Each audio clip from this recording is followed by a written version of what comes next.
I realized something was wrong the moment I stepped into the hallway. Even though nothing obvious had changed, the air felt the same, the lights looked normal, and the walls stood exactly where they always had.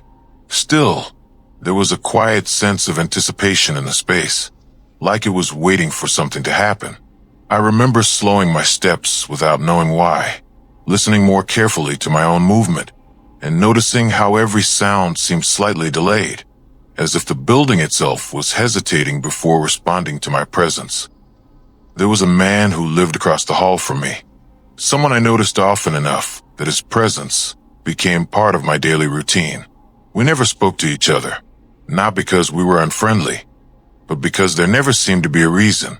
Our lives overlapped in small, predictable ways, through quiet mornings and familiar movements, until his presence felt less like a person and more like a permanent detail of the building itself, something I expected to be there every day without ever questioning it, or wondering when that expectation had formed. One morning, we left our apartments at the same time, moving through the routine without acknowledging it. I reached the door first and held it open automatically, not as a conscious gesture, but because my body already knew the sequence of movements by heart.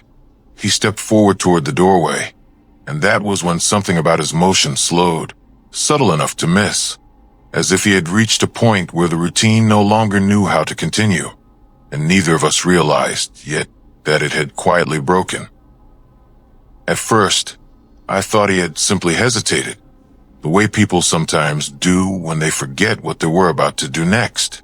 But the pause lasted a fraction longer than it should have, long enough for the silence in the hallway to feel heavy. The lights above us stayed dark, and the air felt strangely still, as if the building itself was waiting to see whether he would move, or whether it no longer needed to respond to him at all. I noticed then how the hallway sounded different, not louder or quieter, just flatter, like the space had stopped reflecting anything back at us. Even my own breathing felt out of place, as if it didn't belong there anymore. I remember wondering whether the building was malfunctioning, or whether it was doing exactly what it was designed to do, quietly adjusting to a presence it no longer recognized as necessary. For a brief moment, neither of us moved. The hallway felt suspended, like a paused recording that hadn't decided whether to continue or end. I became acutely aware of how familiar this place had always been, and how suddenly unfamiliar it felt now, as if the building was reconsidering its relationship with us in real time, testing whether our presence still required any kind of response. I started noticing how small details no longer lined up the way they used to.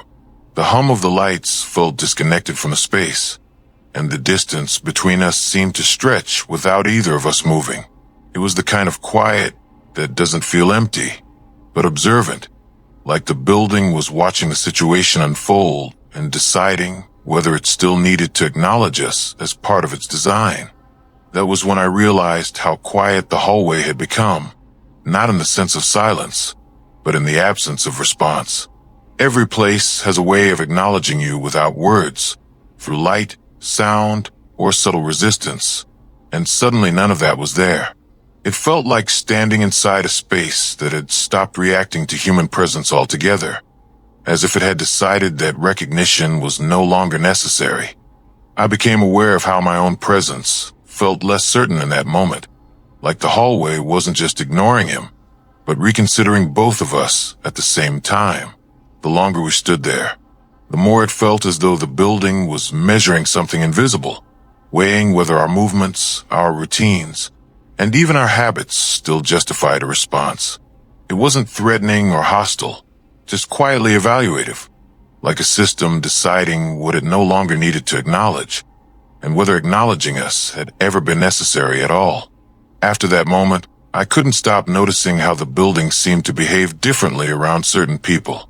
Some moved through the space without resistance, as if everything still recognized them instantly, while others felt delayed, slightly out of sync with the environment around them.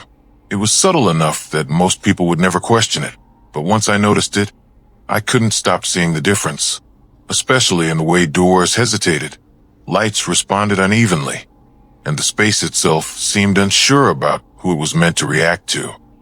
I started paying closer attention to who the building seemed to respond to without hesitation.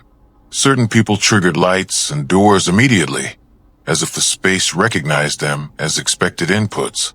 Others caused slight delays, moments where nothing happened at first, forcing the environment to adjust itself afterward.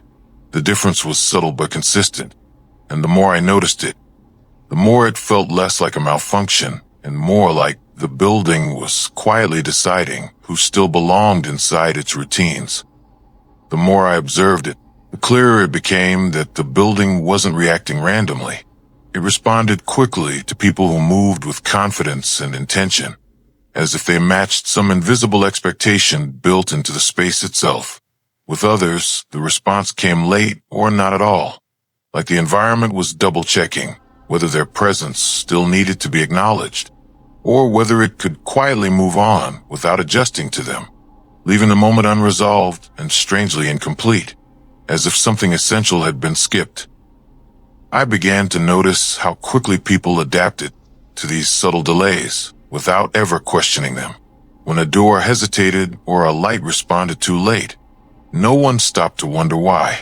They simply adjusted their movement and continued forward, as if the environment's hesitation was normal. Watching that happen made me uneasy, because it suggested that the building wasn't the only thing learning who mattered anymore, and that people were quietly learning the same lesson, without ever realizing how easily it happened over time. What unsettled me most was how natural this shift began to feel over time. The longer I stayed in the building, the more my own expectations adjusted to its behavior, without me consciously noticing the change. I stopped waiting for immediate responses and learned to move forward, even when nothing reacted at first. It felt like the space was retraining me, quietly encouraging the same indifference it showed toward certain people, teaching me to accept the absence of response as something normal, even expected. That was when I realized the building wasn't just changing how it reacted to people. It was changing how people reacted to each other. Once someone stopped being acknowledged by the space, it became easier for everyone else to stop noticing them too. Standing there, feeling how easily I had adapted, I understood something deeply unsettling. The rooms weren't just ignoring certain people. They were teaching the rest of us how to do the same, quietly reshaping our behavior until indifference felt natural over time.